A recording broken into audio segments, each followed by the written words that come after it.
आज 30 मार्च 2021 और चैत्र कृष्ण पक्ष की द्वितीया 2077 विक्रमी संवत के क्रम में हम कैलेंडर्स की और टाइम कीपिंग की उपयोगिता मानव के निर्णय लेने की क्षमता के क्रम में पहचानने का प्रयास करेंगे। यह फाइंड करेंगे कि आज के साइबर फिजिकल युग में जो हमारे पुराने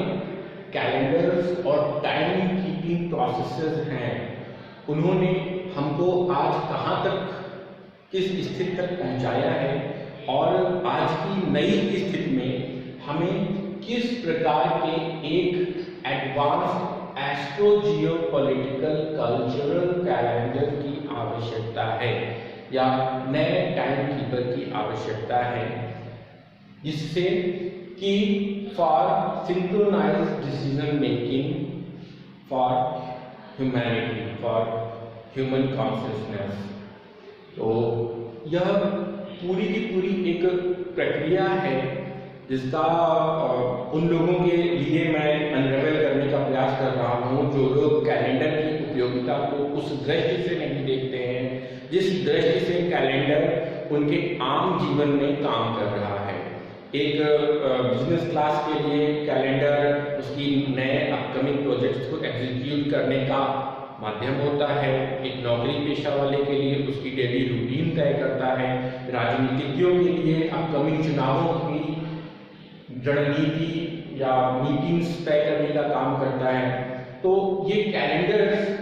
एक्चुअली हम जितना इनको कॉर्नर होकर के हम अपनी एक्टिविटी पे फोकस्ड होते चले जाते हैं, तो हम कैलेंडर्स की जो एक्चुअल पावर्स हैं, जो आपको डायरेक्ट कर रही हैं, आपको नियंत्रित करती हैं, उनकी तरफ से ध्यान हटाते चले जाते हैं। अगर हम उन पावर्स को ध्यान दें जिन्होंने कैलेंडर के निर्माण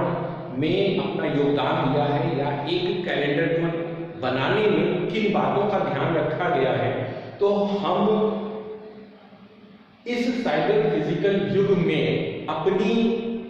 एग्जिस्टिंग शक्तियों का, उपस्थित शक्तियों का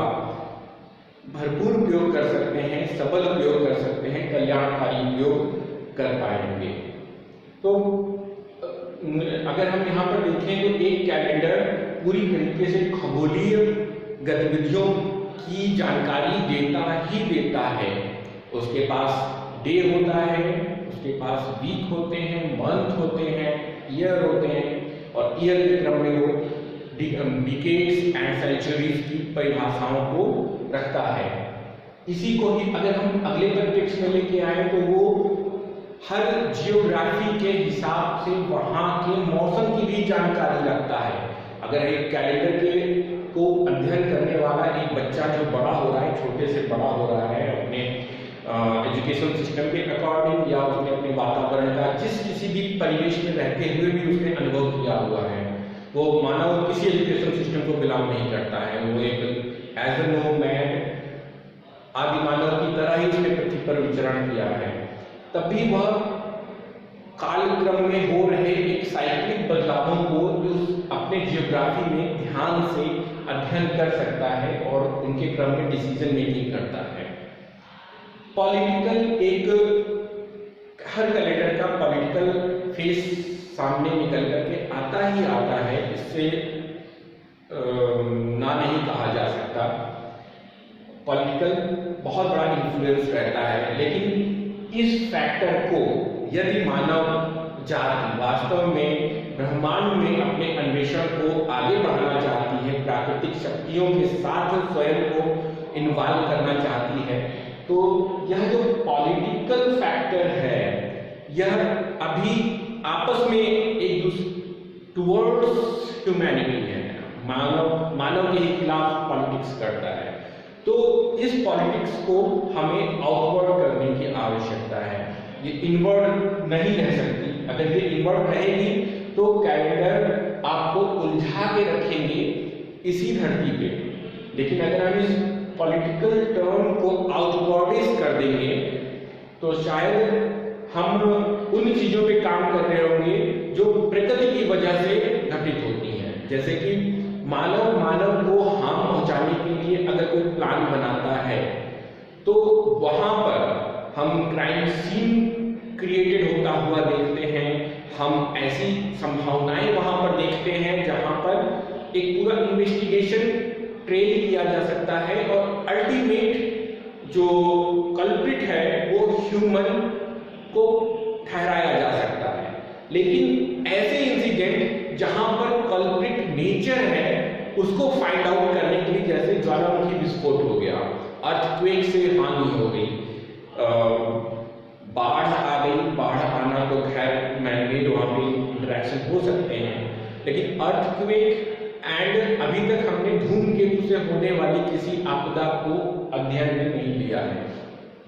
तो इस तरीके की जो सिचुएशंस हैं ये प्रकृतिजन्य आपदाएं हो सकती हैं या मानव